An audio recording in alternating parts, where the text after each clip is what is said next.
অবশেষে অনেক অপেক্ষার পর আমরা সেই ফিনালসিমার একটা ডেট পেয়ে গেলাম। আগামী বছর ফেব্রুয়ারি বা মার্চে কোনো এক সময় ফিনালসিমা করছে এবং ফিনালসিমাতে মুখোমুখি হচ্ছে আর্জেন্টিনা এবং স্পেন। খুবই স্বাভাবিক, তারা সর্বশেষ কোপা জয়ী এবং ইউরো জয়ী। এই ফিনালসিমাটা কিন্তু আসলে কনফেডারেশনস কাপ যখন শুরু হলো তারপর তো বন্ধ হয়েছে। পৃথিবীর অন্যতম প্রাচীন একটা আয়োজন এই ফিনালসিমা, কিন্তু এটাকে না অনেকে মেজর টুর্নামেন্টেরও আজকাল স্বীকৃতি দিতে চান না, বিশেষ করে আর্জেন্টিনা জেতার পর থেকে। আর্জেন্টিনা জেতার পর থেকে অনেকের ধারণা যেটা আর মেজর নাই। ওই যাই হোক, তারপরেও এবারের ফিনালসিমা মানে 2026 ফিনালসিমা অনেক বড় একটা ব্যাপার হইতে যাচ্ছে। যারা আর্জেন্টিনা স্পেন বিদ্বেষী তাদের কাছেও বড় ব্যাপার হতে যাচ্ছে। কারণ এই প্রথমবারের মতো মাঠে মুখোমুখি হতে যাচ্ছেন লিওনেল মেসি এবং লামিন ইয়ামাল। বলা হচ্ছে যে একজন সর্বকালের সেরা অলরেডি নিজেকে বানায় ফেলছেন, আর একজন ওই পথে আটা শুরু করছে। তো সেই দুজনকে ডেস্টিনি এমন ভাবে সে শুরু থেকে পরস্পরের সঙ্গে আঁকড়ে রাখছে যে তারা পাঠে মুখোমুখি হওয়াটা সারা পৃথিবীর জন্য খুব আকর্ষণীয় একটা ব্যাপার আছে। শেষ পর্যন্ত ফিনালসিমা আর্জেন্টিনা জিতবে না স্পেন জিতবে এটা পরের তর্ক, কিন্তু ইয়ামাল মেসির মুখোমুখি হওয়াটা একটা বিরাট ব্যাপারে পরিণত হবে। সেখানে অপেক্ষায় থাকবো আমরা। তার আগে একটু ইয়ামাল আর মেসির এই যে ডেস্টিনিটা, এই যে একেবারে ওপর থেকে নির্ধারিত দুজনের পথ, এই জিনিসটা নিয়ে একটু গল্প করবো আজকে। দেখেন, এক প্রজন্মের প্রেড আরেক প্রজন্মের প্রেডের সঙ্গে দেখা হওয়া, এই যে জ্ঞানের হস্তান্তর, এই যে ঐশ্বরিক যে আশীর্বাদ সেটা হস্তান্তর, এই জিনিসটা সবসময় খুব আকর্ষণীয়। সেটা পেলের সঙ্গে ক্রিস্টিয়ানো রোনালদোর দেখা হোক, বা মেসির সঙ্গে ম্যারাডোনার দেখা হোক, বা ডন ব্র্যাডম্যান যখন সচিন টেন্ডুলকারকে ডেকে পাঠান, এ সব কিছুর মধ্যেই ওই ব্যাপারটা থাকে। ওই যে ঈশ্বরের হস্তান্তরের ব্যাপারটা থাকে। মনে হয় যে নিজের স্ক্রিপ্ট থেকে একটা অংশ দিয়ে দিচ্ছে এদেরকে, মানে এই ব্যাপারটার মধ্যে আলাদা একটা ঠোক সবার থাকে। এই ইয়ামাল আর মেসির যে ডেস্টিনিটা, এই গল্পটা জানার আগ পর্যন্ত আমার মনে হতো যে এই ডেস্টিনি নিয়ে সবচেয়ে ইন্টারেস্টিং ঘটনা ঘটছে আব্দুল কাদির আর সেনওয়ানে। তো সেটা ক্রিকেটের গল্প বিস্তারিত আরেকদিন বলবো। আজকে শুধু এইটুকু বলি যে করাচিতে খেলতে আসছিল অস্ট্রেলিয়া, তখন সে নয় মাত্র উত্থান বসতেছে, মানে আজকে যেমন ইয়ামালের অবস্থা। তখন বোঝা যাচ্ছে যে একজন লেগ স্পিন খেলতে আসতেছে। আপনি ততদিনে খেলা থেকে অবসর নিয়ে নিয়েছেন, আপনারা জানেন আব্দুল কাদের সর্বকালের সেরা লেগ স্পিনার। অস্ট্রেলিয়া দল করাচিতে পৌঁছানোর পরপরই কাদের টিসিবিকে জানালেন যে তিনি অস্ট্রেলিয়া দলের সবাইকে নিজের বাড়িতে ডিনার করাচ্ছেন। মূল উদ্দেশ্য আসলে ব্রিটিশিয়ান রনের সঙ্গে কথা বলা, দেখা করা। সবাই আসছে অস্ট্রেলিয়া দলে, ওখানে ডিনার চলতেছে এবং ওখানে মাইক সার্ভিং বিশ্ববিখ্যাত সাংবাদিক এবং বিশ্ববিখ্যাত ক্রিকেট লেখক উনিও উপস্থিত আছেন। সবাইটা ডিনার রুমে বসে গল্প গুজব করতেছে, কিন্তু তাদের কি করছেন, শেনওয়ানরে নিয়ে গিয়ে ড্রয়িং রুমে বসছে, লিভিং রুমে বসছে। ও সে লিভিং রুমে একটা পার্সিয়ান কার্পেট পাতা আছে, সেটা দুজন দুই মাথায় বসে। স্যালভি এপাশে সময় বসে দেখতে থাকে কি বলছে। দুজনে শুরুতে লেগ স্পিনের টেকনিক্স, তারপরে বিভিন্ন বিষয় নিয়ে আর অমুক তমুক নিয়ে কথা বলছে। একটা পর্যায়ে দুজনের কথা বন্ধ হয়ে দুজনে কেউ আর কথা বলতেছে না। আবিরের হাতে একটা টিকেট বল, বলটাকে উনি পার্সিয়ান কার্পেটের উপরে ফেলতেছেন, তালায় টার্ন করায় শেনোয়ারের দিকে পান। শেনোয়ার বলটা ধরে আবার টার্ন করায় কাদিরের দিকে পাচ্ছে।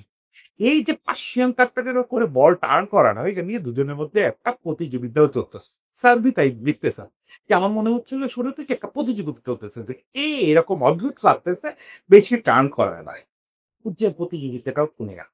একটা পর্যায়ে মনে হচ্ছে যে কাদির বল না, কাদির আসলে তার আধ্যাত্মিক ভাবে যে লেগ স্পিনের যে আর্ট তার ভেতরে আছে, যে স্পিরিচুয়াল শক্তি আছে, সেটা শেনওয়ার্নে দিয়ে দেওয়ার চেষ্টা করছে। ওই ডেলিভারি গুলোর ভিতর দিয়ে, ওই বল দিয়ে দেওয়ার ভিতর দিয়ে ইনি ওই আত্মাটা ওকে দিয়ে দিচ্ছে। মনে হচ্ছে যে ডেস্টিনি এটা ঠিক করতেছে যে কাদির তাকে দিয়ে যাবে। এই হচ্ছে ডেস্টিনির খেলাটা। এবং সেই খেলাটায় আমরা যখন ইয়ামাল আর মেসির গল্পটা জানি, তখন মনে হয় যে পৃথিবীতে এর চেয়ে বড় গল্প আর হয় না। আজকে তো মোটামুটি সবাই শিওর যে ইয়ামাল এই সময়ের সেরা খেলোয়াড়, এবং সে মেসি হবে কিনা এটা কিন্তু অনেক করে, অনেক করে। এমনও হতে পারে স্পেন নেক্সট বিশ্বকাপটা জিততো, কিন্তু ইয়ামাল মেসি হতে পারে। বিশ্বকাপ জিতলেই তার মেসি হওয়া যায় না, মেসি হওয়া অনেক বড় ব্যাপার। মেসি কি কি অ্যাচিভ করছে, শুধু অন ফিল্ড অ্যাচিভমেন্ট গুলোর কথা ভাবলেই আপনি বুঝতে পারবেন যে মেসি হওয়াটা মানে কার্যত অসম্ভব। ফলে ইয়ামালের উপরে এই চাক্কা না দেওয়াই ভালো। তারপরে এটা তো কি যে এখনকার সময়ের এই 17 বছর বয়স মাত্র পার করা যে ইয়ামাল, সে এখন সবচেয়ে বড় সেন্সেশন। যদিও সে ট্রেনিং বাসে যাওয়ার সময় ঘুমায় করে, এখন স্কুলের বই নিয়ে ঘোরে। তার যে ছোট ভাইটা তারে দেখলে মনে হয় যে কোনো ফুটবলারের বাচ্চা কয়, সে নিজেও তো আসলে বাচ্চা। স্টিল সে এখন কোচদের বিবেচনায়, সহ খেলোয়াড়দের বিবেচনায় বিশ্বের সবচেয়ে বড় খেলোয়াড়দের একজন। এই বড় খেলোয়াড় হওয়ার বহু আগে সেই 17 বছর আগে যখনই আমাদের বয়স 3-4 বছর, সেই সময় আসলে ডেস্টিনি এদের দুজনকে, মেসিকে এবং ইয়ামালকে মিলায় দিছে। সেই জিনিসটাই আসলে খুব সেন্সেশনাল হয়ে গেল গত ইউরো সময়। একই সময় এদিকে কোপা চলতেছিল, এদিকে ইউরো চলতেছিল। ওই সময় ইয়ামালের বাবা উনি একটা ছবি পোস্ট করলেন যে মেসি একটা বাচ্চা কোলে নিয়ে দাঁড়ায় আছে। মেসি তখন ওই ঘাড় পর্যন্ত লম্বা চুল, মেসিও বোঝা যাচ্ছে না ছবিটা, কিন্তু 18-20 বছর বয়সে মেসি হল। পরে আমার লিখলেন যে ট্যুরিজমস আর পর, ওই সেখানে উনি দাবি করলেন যে এই কোলের বাচ্চাটা হচ্ছে ইয়ামাল, লামিন ইয়ামাল। এইটা নিয়ে তোলপাড় শুরু হয়ে গেল। পৃথিবীর অধিকাংশ লোক অবিশ্বাস করে যে কেমনে পারে, এটা তো মেলার কোনো কারণ নাই। মানে ইয়ামাল তো কোনো বিশ্ববিখ্যাত ফুটবলারের ছেলে না যে তারে মেসি কোলে নিয়ে দাঁড়ায় ছবি তুলতে। তাহলে ইয়ামাল কি করে মেসির কোলে ওই বয়সে উঠবে? এই ব্যাপারটা রহস্য কিন্তু আমাদের বাবা ওপেন করলেন হুয়ান মনফোর্ট।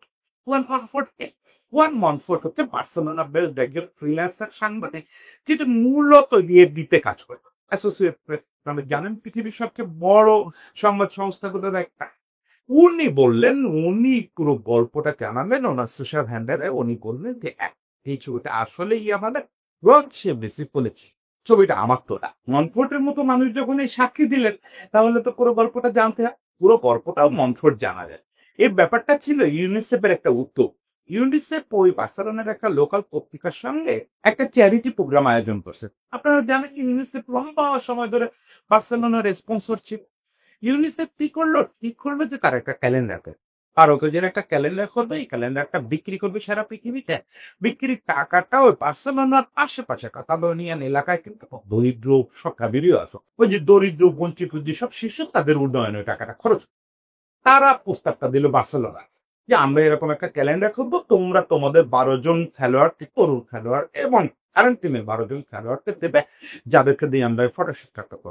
ওকে ফাইন, বার্সেলোনা সবসময় এইসব চ্যারিটি কাজের সঙ্গে যুক্ত হয়। বার্সেলোনা একমত হলো, কিন্তু পত্রিকাটা বললো যে ইউনিসেফ পে করলো এবং বার্সেলোনা কর্তৃপক্ষকে যে এটাকে একটু ভিন্নভাবে করতে চায় তারা, যেহেতু ক্যালেন্ডারটা বাচ্চাদের জন্য আলটিমেটলি বিক্রি করা হবে, ফলে তারা এখনকার বাচ্চাদের ফ্লেভার রাখতে চায় এবং একটু এক্সট্রাঅর্ডিনারি কিছু করতে চায় যাদের সারা দিকে বিবেকে এটা বেশি বিক্রি।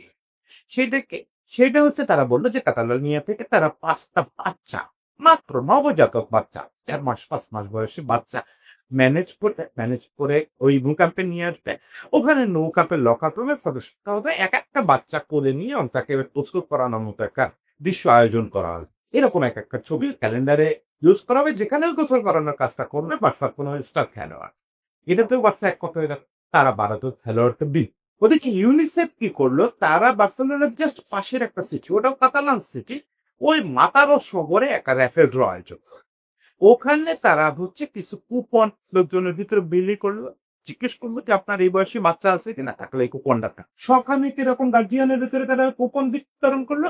এরপরে একটা র্যাফেল ড্র করে তারা 12 জনকে বেছে নিল, 12টা ফ্যামিলিকে, যাদের বাচ্চাকে ওখানে ফটোশুটে নেওয়া হবে। ওই মাতারো শহরেই হচ্ছে মনির নাসারুই সাহেবের বাসা। মনির নাসারুইও বয়সে আমাদের চেয়ে ছোট।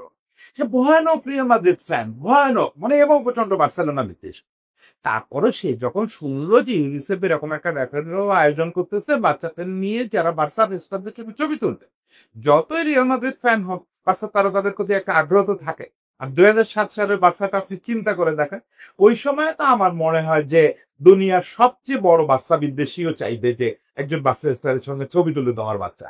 তো নাসারুই সাহেবের ছেলে, মনির সাহেবের ছেলে তখন মাত্র 3 মাস না 4 মাস বয়স, ফলে উনি একটা কুপন নিলেন ঘটনা চক্রে। উনি সেখানে র্যাফেল ড্র জিতে গেলেন। ওনাকে জানানো হলো আপনি নৌ ক্যাম্পে ফটোশুট আয়োজন করা হতো।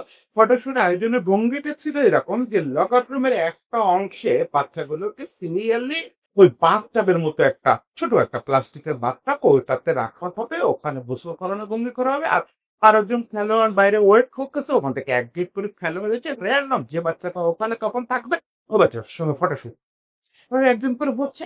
মেসি আসে, 20 বছর বয়সী মেসি, লম্বা চুল, খুবই লাজুক, মনফোর্ড বলতেছেন যে আমার প্রথমে দেখে উনি প্রথমে মেসিকে ঢুকতে গিয়ে উনি অবাক হয়ে গেছে যে এই ছেলে এর মধ্যে এত নাম করে ফেলছে, অলরেডি একটা বিশ্বকাপ খেলে ফেলছে, বলা হচ্ছে যে নেক্সট বিগ থিং।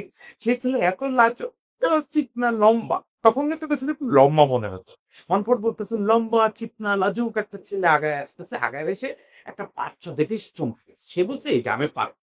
ও ঘটনা চক্রে সেই বাচ্চাটা হচ্ছে লামিনী আমার, ঘটনা চক্রে সেই বাচ্চাটা হচ্ছে লামিনী আমার। তখন তো মার্কফোর্ডও জানেন না, মেসিও জানেন না, দিন দুনিয়ার কেউ জানে না যে এই লামিনী আমার ভবিষ্যতে এই লামিনী আমার হবে।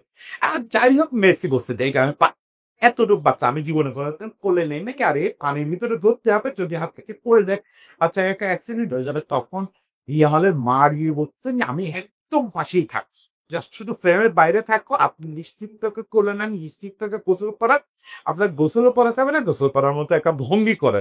ও মদফোর্ড বলতেছেন যে আমার যারা সাপোর্ট স্টাফ সবাই আপনাকে সাপোর্ট করে, আপনি জাস্ট পরে একবার যখন মেসি ফেমে দিতে গেল, বাচ্চারা যখন গোসল করানো শুরু করলো, তারপর আপনার ছবিগুলো দেখেন, আমি বহুকাল ওভারলে দেই না, আজকে একটু ছবিগুলো দেখেন, আপনি দেখতে পাবেন যে মেসির মুখে অকৃত্রিম সেই হাসিটা। মানে একটা বাচ্চাকে গোসল করতে গেলে যে আনন্দ ওই বয়সী কিশোররা পায়, সেই আনন্দটা সে পাচ্ছে। মানে একবার যখন কাজটা শুরু করলো তখন কিন্তু তার ভেতরে ওই ব্যাপারটা চলে আসছে।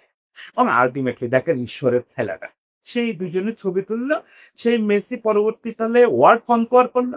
সারা পৃথিবীতে এমন কোনো একটা ধূলিকণা থাকতে করে যেটা মেসি জয় করে নাই। মেসি রেখে আর না বলি যে মেসি পরবর্তীতে কি হয়েছে, ইয়ামালের ডেস্টিনিটা দেখে।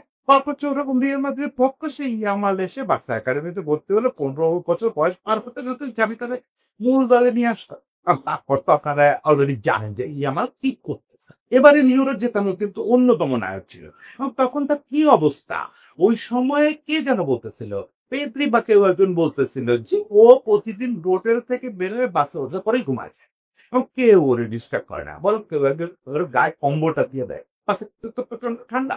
আবার ট্রেনিং এর ওখানে গিয়ে ওরে ডেকে তোলা, ও বুম বুম চোখে দিয়ে ট্রেনিং করে, যে ট্রেনিং মাঠে ঢোকে সব একদম বড়দের মতো হয়ে যায়। আবার ওখান থেকে বেরোয় আসে সন্ধ্যাবেলায় হোটেলে কলসুতে বসে, তার সামনে পরীক্ষা। আমার বাচ্চা কিরকম, ওই দিন গিয়ে জেতার পরে, ওপাতে জেতার পরে দেখি সে ওই যে প্যারেড হচ্ছে, প্যারেডের বাসের উপরে বসে ললিপপ। আমার ছোট ভাইকে আসে ওর সঙ্গে প্রায় মাঠে, আরে একবার পরিবর্তী বাচ্চা, কিন্তু এই বাচ্চা বয়সী সে অ্যাটলিস্ট খেলার স্টাইলের দিক থেকে এবং মোটামুটি এই বয়সে অ্যাচিভমেন্টের দিক মেসির সঙ্গে একটা তুলনা চলে আসছে। যে বারবার কবি যে মেসি বা এই ধরনের খেলোয়াড় যারা গ্রেটনেসের একটা পর্যায়ে কাজ করে ফেলে তাদের সঙ্গে তুলনা চলে, বিশেষত নতুন মেসি, নতুন ম্যারাডোনা, নতুন রোনালদো, এগুলো কোনো তার না। আর আমরা চোখের সামনে অন্তত 20-22 জন নতুন মেসি দেখছি। আমাকে এই মাঝে কে যেন অনুরোধ করতেছিলেন যে শুধু নতুন মেসিদের নিয়ে একটা পর্ব করো। আমি ভাবলাম যে ওই পর্বটা তো 1 ঘন্টার হবে, কেমনে হতাশ করলো দুবিয়ারে। সেই মুনির থেকে শুরু করে এই আনসু ফাতি পর্যন্ত কতজন নতুন মেসি যে দেখলাম, আমি ইয়ামালের কাছে বাজি ধরতেছি না ঠিক ইয়ামাল মেসি ওইটা অ্যাকচুয়ালি না খাওয়ার সম্ভাবনা গেছে। তারপরে ওই যে কচ্ছল দেখা শুরু হলো, এখন কোচটা সবাই বলতেছে, এদিক লিওনেল স্কালোনিও বললেন যে এই মুহূর্তে পৃথিবীর সবচেয়ে আকর্ষণীয় খেলোয়াড়ই আমার। সেটা শুধু তার স্কোরিং অ্যাবিলিটি বা প্লে মেকিং অ্যাবিলিটি, এই স্টাইল, ওই উইং এ খেলে, উইং থেকে আবার প্লে মেক করে প্রয়োজন হলে স্কোর করে, অ্যাবিলিটি মেসির মতো। মেসির মধ্যে দারুণ ড্রিবল পাস করে, তাই এই ড্রিবল পাস ব্যাপারটাই তাকে বেশি মেসি করে দিচ্ছে। এবং বাচ্চা কর্তৃপক্ষ সম্ভবত সেইভাবেই দেখতেছে ব্যাপারটা, কারণ এতদিন পর্যন্ত ইয়ামালরে 19 নাম্বার জার্সি দিয়ে রাখছে। প্রতীকী অর্থে আপনারা বোঝেন যে মেসিও যতদিন রোনালদিনো দলে ছিল ততদিন পর্যন্ত 19 নাম্বার পড়তো। এবছর ইয়ামালের সঙ্গে বার্সা লম্বা চুক্তি করবে এবং সেখানে তাকে 10 নাম্বার জার্সি অফার করা হয়েছে। মানে মেসিও 2008 সালে প্রথম 10 নাম্বার জার্সি পরে। ডেস্টিনি বলেন বাই বার্সা কর্তৃপক্ষ, স্পেন কর্তৃপক্ষ, আর্জেন্টিনা কর্তৃপক্ষ সবাই ইয়ামালকে মেসির কোথায় নিয়ে যাচ্ছে। এখন ইয়ামাল কোথায় যাবে সেটা পরের আলোচনা, কিন্তু আমরা এটুকু বলতে পারি যে মেসিও যেরকম ইয়ামালের এই খেলার প্রেমে পড়ে গেছে, ইয়ামাল তো টর্কির প্রেমে আছে। তাহলে দুজনের মধ্যে একটা সুন্দর সম্পর্ক তৈরি হচ্ছে। ওভার 4 দুজনের এর পরেও দেখা হচ্ছে। ইয়ামালের সঙ্গে আমি মেসির আরো ছবি দেখছি, পিচি পিচি অবস্থার ছবি দেখছি, কিন্তু মাঠে কখনো দেখা হয় নাই, মাঠে খেলোয়াড় হিসাবে কখনো দেখা হয় নাই। এ মানে খুবই দুর্ভাগ্য। যদি সবকিছু রোমান্টিসিজম অনুযায়ী চলতো তাহলে তো মেসি বার্সা ছাড়া কোনো কারণ ছিল না। মেসি তো বার্সা ছাড়বে না, সেটাই কথা ছিল, মানে ডেস্টিনির কাছে তাই কথা ছিল। কিন্তু শেষ পর্যন্ত দেখেন বার্সার সঙ্গে সম্পর্কটা খারাপ হয়ে প্রথমে পিএসজিতে গেল, এখন ইন্টার মিয়ামিতে চলে আসলো। যদি মেসি ওখানে থাকতো, মেসি তো এখনো প্লেইং মেম্বার থাকতো, তাহলে ইয়ামালের অলরেডি মেসির সঙ্গে 2 সিজন হয়ে যেত। সেটা হয় না, দুজনের দেখা হচ্ছে না।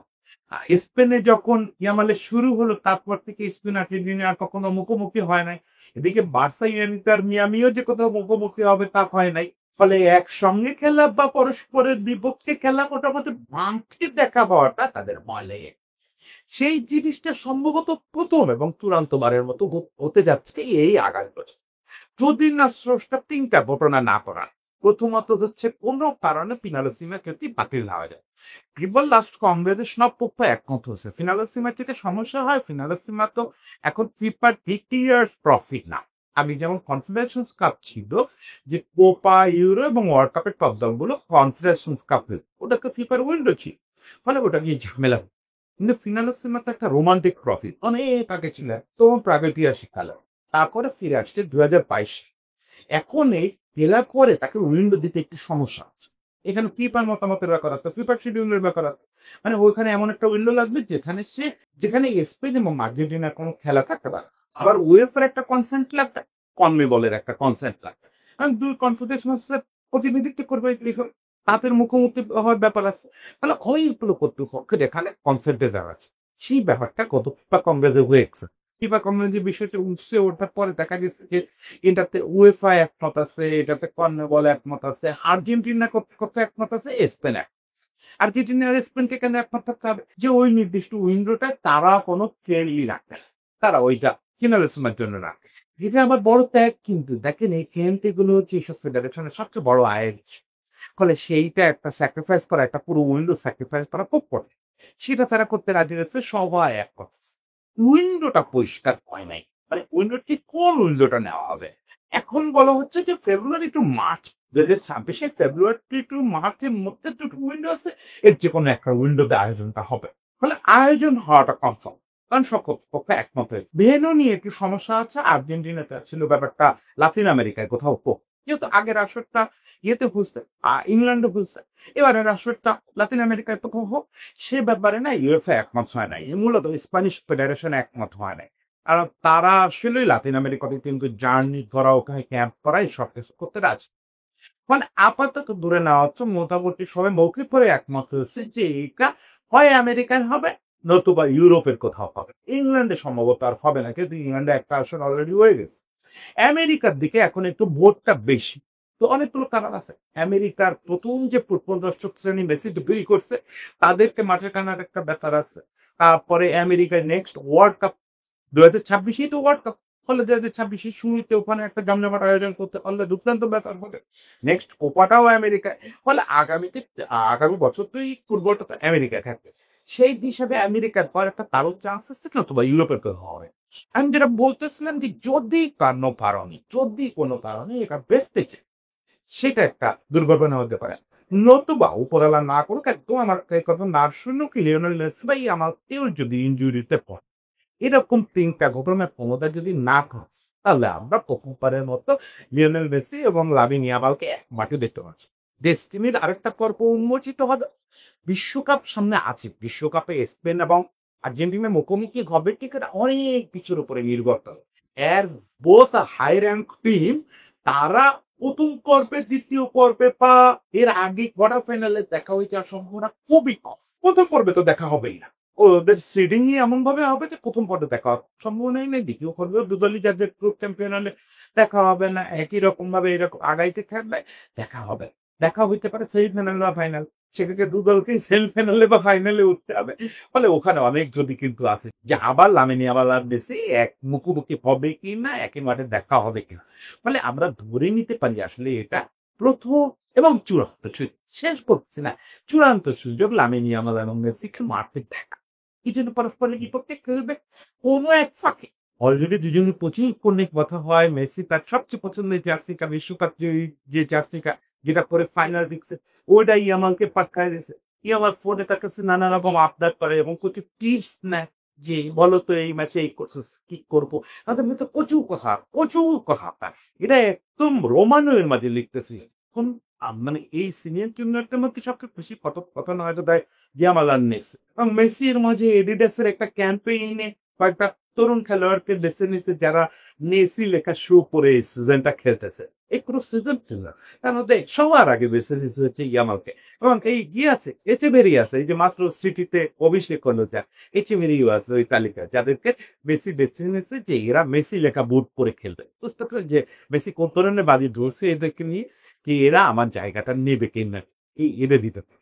যাই হোক, সেই ঐশ্বরিক ঘটনাটা ঘটুক একদম প্রাণপণে চেয়ে আছে। কাদিরা শেনওয়ানকে তো সামনাসামনি ওইটা করতে দেখি নাই, ওটা তো টিভিতে দেখা যায় নাই।